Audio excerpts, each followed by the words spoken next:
ladies and gentlemen, to Nats Nation here on Rogers TV. And we are here in various locations across London and surrounding areas, as I am Kyle Gosley, joined by Ryan Robinson, and eventually we'll see Zach Springer tonight. He's on assignment. He's on assignment. On assignment. That's what it will go with. But we'll see him in our second segment of the night. But starting off this week's show, we want to talk about some of the new changes coming to the whole entirety of the GOJHL. Most specifically, the new redesign they brought to the league itself. Yeah, it's interesting. Especially it was there've been a lot of talk over the last little while about whether or not. It's like everything in, you look at leagues, you look at teams, you take a look at the obviously professional levels. You've got a lot of teams in the NHL right now kind of rebranding new jerseys, kind of going back to the retro feel. And there've been talk for a while on whether or not the GOJHL needed to kind of have a fresh look or a new branding to it. The previous branding kind of was, a circle. It had, a little bit of a design to it, but it wasn't the most modern looking imagery. So, it was nice to see. I know the league did a pretty good job of kind of, teasing the fact that there might be, a new announcement coming. There was a little bit of chatter I noticed on social media. A couple of the forums were kind of talking about, what was coming and what was going to be announced and all that kind of thing. And the logo that came out, I think the logo itself looked really good. They've done a new logo. We've got a new website. I know it's still kind of in the development stage, and it's a difficult thing to launch a new website, especially when your league is waiting for kind of new operations sort of thing. And like anything with a new website, new branding, it's going to take a little bit of time to get things put together. But at the same point, new logo, new website. I think they've got a new app to go along with it too for the league. So you can kind of basically find out all your information about the league in kind of obviously the handheld format. Sometimes I know folks kind of said that it was a little bit difficult to operate the website when you were on a mobile device, just because it's kind of hard to click and drag and drop and everything that you want to get to. So, good on the league for changing things up a little bit. The guy who does a lot of the branding for the league and for the Nationals, Phil, I know we're going to chat with him today in the show, so he'll obviously give a little bit more insight on what kind of the process that went into it. But Phil does a great job with a lot of the branding and logos, and he's a hockey fan, so worked out really well. And I think the design that he came up with keeps it fairly generic, but at the same point it gives it a little bit more of a newer feel to it. Absolutely. Now, just besides the league getting a redesign, there is a few new faces around the GOJHL itself in a couple new teams and some teams that are bowing out of this season as well. Yeah, it's interesting because, you saw it early on in the season or kind of early in the off season. You saw a couple teams kind of maybe give themselves a bit of a new look. I think the first one was kind of the Waterloo Siskins becoming the KW Siskins. That was kind of coinciding with the Kitchener Dutchmen moving to Ayr. To the Ayr Centennials basically made the move from one league now up to Junior B. So Kitchener leaves for Ayr. And then, and it makes sense, honestly, from a Waterloo's perspective to kind of, brand themselves Kitchener Waterloo and try and, bring in maybe some of those fans who are, in the area without, are people who are in Kitchener going to now travel to Ayr to watch the game because in their mind, those are the Dutchmen.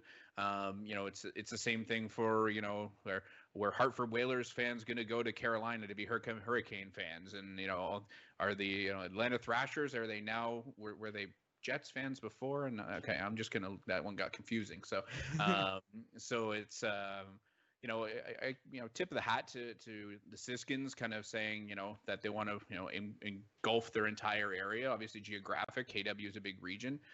Try and bring a few more bodies out to the rink once, obviously that can happen again.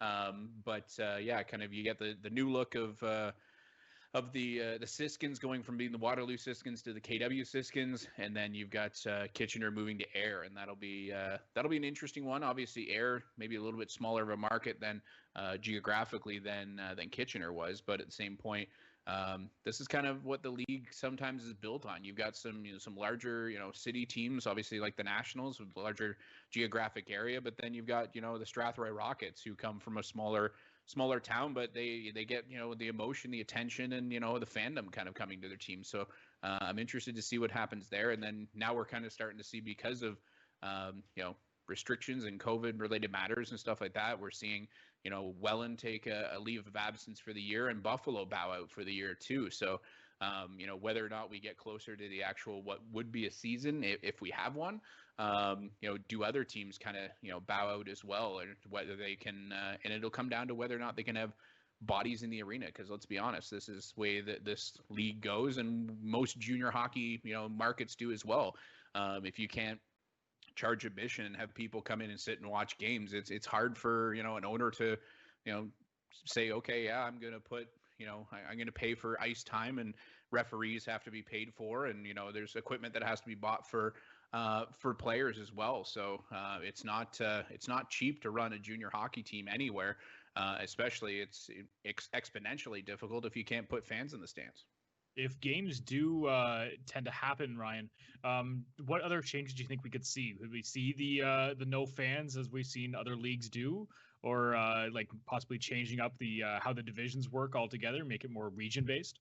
It'll be interesting that way, because, obviously it's not a matter of just whether teams decide, yeah, I'll have fans, I won't have fans. It's not a kind of a scenario where the team can just make that decision themselves. It comes down to what health regulations they have in their, jurisdiction, municipality. It sometimes comes down to what the province's rules are, what the local health, network or health unit kind of says. So I think it's honestly going to be tough. I don't foresee, if there is a season this year, that there's a way that they'll probably be able to get fans in the stands. There's talk of whether or not, similar to, some, I know at, various educational institutions, they're, spacing everybody out that way. If there are people, in seats sort of thing, it's, you can only have this person, and then you've got to have obviously your 6 feet of separation. So could you space people out in the Western Fair Sports Center? Yeah, but the difficulty in the argument is what happens when they have to leave the arena, and can't have everybody going out at the same time. So it'll be something to see. I don't think it's a matter of making smaller divisions. I think it's a matter of whether or not, yes or no, you can have fans. And honestly, if there's a no, you can't have fans, I don't see this season happening. Yeah, it is really tough, especially for those the smaller teams. As we said, a team like Ayr, Strathroy, someone that does have that smaller market, you rely on the fans. Yeah, a lot. Yeah, and it's going to be tough no matter what and even the Nationals, for example. We look at some average attendance for Nationals games. It's 500-600 people sort of thing. That 500-600 people makes a difference when it comes to the ability for the financial operations of a team. So if it's a no fans across the board, I don't know how much hockey we're going to be talking about this year.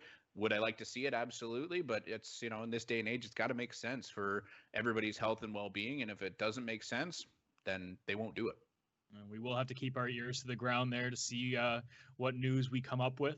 And if the season does happen, I know we will be there, and we'll be excited to cover it. As we look forward to more of the Nats Nation here on Rogers TV. We'll be right back after this.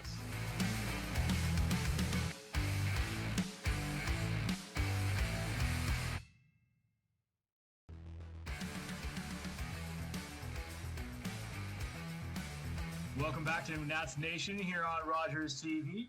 We are joined by Phillip Den Hollander with the London Nationals. He's a social media coordinator. How are you doing today, Phil? I'm doing pretty good, Kyle. How are you doing?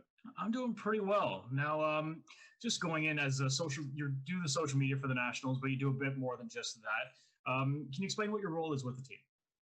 Yeah, so I am the creative director, as I've dubbed it now. I essentially take care of all of the day-to-day graphic work, all the social media posts, everything from season tickets to apparel. So anything with the Nationals logo on it, I have a hand in designing.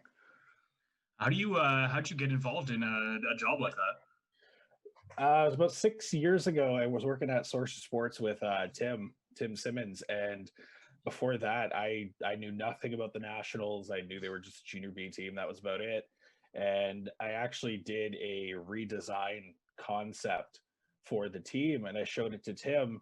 And then a couple of days later, he told me that the team wanted to hire me on to do some graphic work.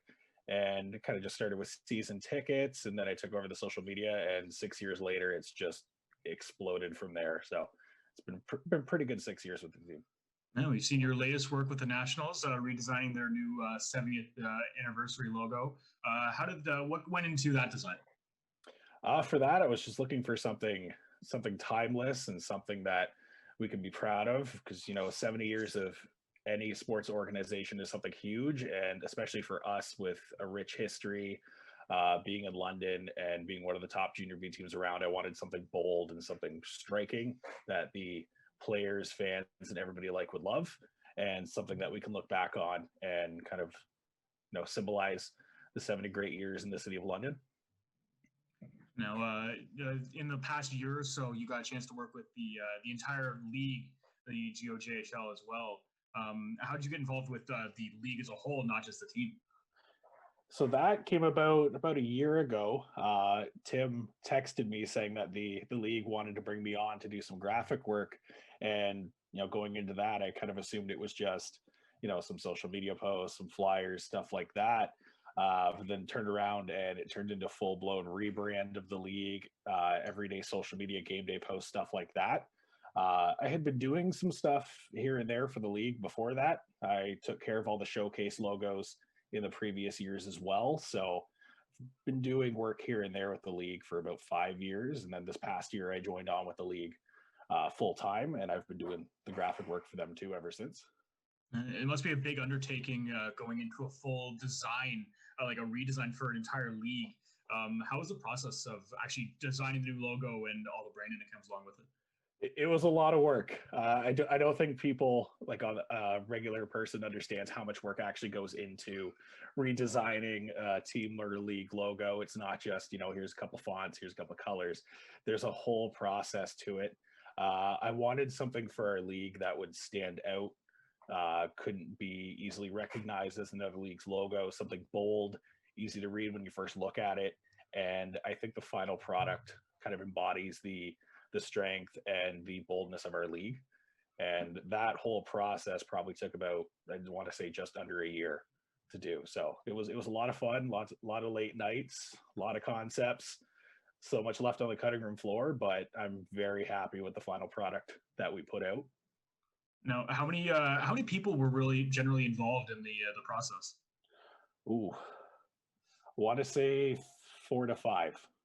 It was mainly myself, Mark Tuck, league commissioner, and then a couple other people kind of spitting around ideas here and there. They were very, very open to any idea I had. And, we wanted to make sure there were some key elements left from the old league logo that we'd been using for the past, 12, 13 years, and something that we could move forward with that was a lot more bolder and a lot more us, a lot more of the GOJHL. So not too many people involved, but there was definitely a good group of people surrounding me as I was working on it. You can definitely see the hours of effort put into the design. Oh yeah, lots of early or late nights, and early mornings trying to get stuff done. I'd be sitting on the couch and I'd have a new idea pop into my head, so I'd run over to the computer and quickly sketch that out, mock it up, and stare at it and go, oh, that doesn't work. Go right back to it. So yeah, lots and lots of that. Now, when you're not busy working with the team and the Nationals, what else do you partake in? So I'm employed full time here in St. Thomas as a graphic designer for a very large sports apparel and merchandise company. So on a daily basis, I get to do sports design, mainly the NHL, lots of MLB stuff like that too. Other than that, when I'm not doing graphic design, I'm usually doing graphic design. So there's a lot of graphic design work going on. Spending time with my fiance, hanging out at our house, not doing too much. Other than that, I'm pretty low key. We also saw that you've been working on your own new rebrand as well. Yeah, that's kind of evolved in itself over the years as well. Every time I designed a logo, I always look back at it and kind of take a second guess of what it looks like and where I can go with it. So my own personal branding is something that I don't think will ever be complete. I'm always going to be finding cool stuff, but I'm always sold on the Underdog creative name. That will always be there. That will always be a thing. So Awesome. Thank you so much for your time, Phillip. Oh, thanks for having me, guys. Now in our this week's segment of Springer Cam, we'll be talking about practice, not the game, practice. So like I said last time, we're not allowed inside the building, but we're all curious, what are practices looking like right now? What types of drills are they doing? As the guys come out, let's ask them. We're here with Noah Arsenault. Noah, you're back on the ice with Pat Powers. Yeah. Now, has he been running you guys through any bag skates? Not specifically. The practices have been pretty high tempo, but I think he knows that most of us were just golfing and having a few beers this summer, not really doing too much hockey. So. Joined now with Rewdy Scott. Rewdy, Pat Powers loves to bag skate players in practice. Yeah. It's the only time I ever see teeth in his smile. Tell me, has he been bag skating you guys so far this year? Not yet, no. Just pretty good flow drills so far and a couple good games at the end of every practice, so it's been pretty fun. Have you seen Pat smile at all this year? Yeah, actually a couple times. He's definitely pretty light on us right now, but I mean, once the season gets going, I think he'll crack down for sure. Joined now by new Nationals defenseman Laszlo. Can you think of one really funny Pat Powers joke from this year? Not really a joke, more a saying. Just kind of get your head up. Get your head up. Yeah, get your head up. That's really it. Get your head up. Any jokes that Pat has told this year? Because he is a very funny guy. We see him walking right behind you right now. Any jokes that he's cracked, because he is very funny. Yeah, a couple. I mean, he was making fun of Noah and I for missing the net a couple times, and I got the boys laughing, so it's pretty good. Is there a line? Can you share the line? I just forgot. Like, he's making fun of us because we both missing the net a lot out there. So. This is your first taste of Pat Powers and his practices. Has he been serious in the practices? Yeah, he's intense at times. He can be quite intense, eh? Yeah. Has he bag skated you at all? Nothing too serious, no. Okay, get ready. I'll tell you right now, there's a 45-second drill. It'll make you vomit. Even if you're in great shape, it really will. Is there a favorite drill you have? That favorite as in really hard? Favorite as in really hard. I remember from last year, the 45-second drill was definitely a bagger. Yeah. But I wouldn't say that one was my favorite. Not your favorite? No, definitely not. But you know it. But I know it. And you know it's coming. Oh yeah. And you know you're gonna do it a lot. Yeah. Especially if you lose. Oh, I know. Don't lose. We won't. Okay. I mean, the last time we bag skated was last year, and I was in a little bit of better shape then, so it was okay. But if we were to do them now, I don't think it'd be as much fun. So 45 seconds is there back there in under 45 seconds. Yeah. Can you beat that time? Yeah, like maybe on the first go or two, but maybe if we're doing 3 or 4. Who has thrown up so far this year? I think Niter puked a couple times. Michael McKnight. Niter's puking a couple times, the guy that's supposed to score 35 goals this year is puking behind the bench in practice. Oh, yeah. That's when you know the Nats are going to be good this season. Yeah. Thanks as always, Zach. And we'll be back with more Nats Nation after this.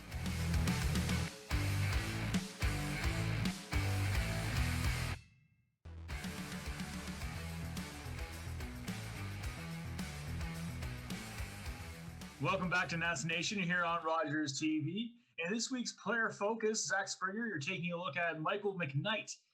Looking to have a nice bounce-back season with the London Nationals here. What do you like about his game?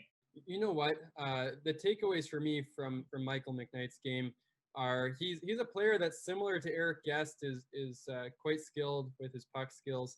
Not necessarily the best skater in the world, but he's able to get by with his smarts, his hockey IQ, his kind of sneakiness. He's a bit cheeky around the net, and then his ability to have a quick release, to be patient, especially around the net while the puck is on his stick, and to have great puck control, to be able to drive the net hard, take pucks from the end boards into the center lane, and just drive for good scoring chances. So I think that we talk about hockey IQ quite often on the show, and I think with him, it's all about being able to find the soft spots around the ice. I think we saw a lot of his goals come from, kind of out front chances where he was able to slip behind coverage. He was able to find his way to areas where defenders weren't able to cover him. And then, with great passers on his line, he was able to bang home some great chances. So I think that's one area that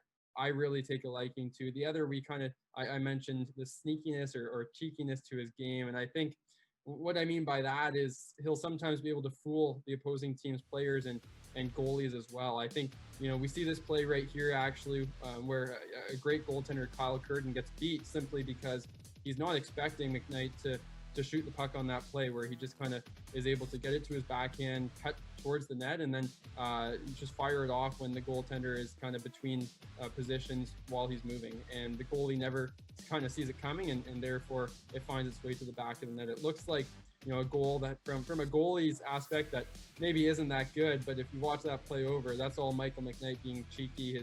He looks up, he sees that the goalie's in an awkward position, and he just kind of fires it from that awkward angle.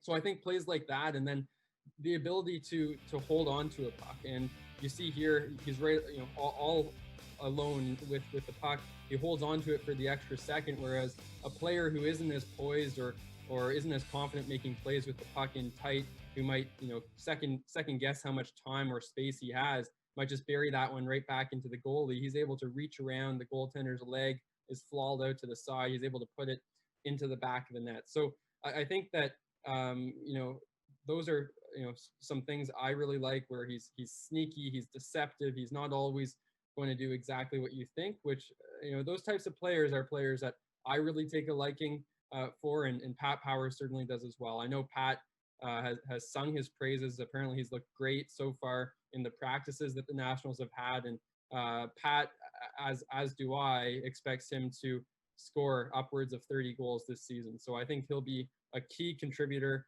I think that, the puck control, being able to make plays in his own end of the ice and get pucks out so that they can lead a good rush down the ice. I think he's strong. He's a sturdy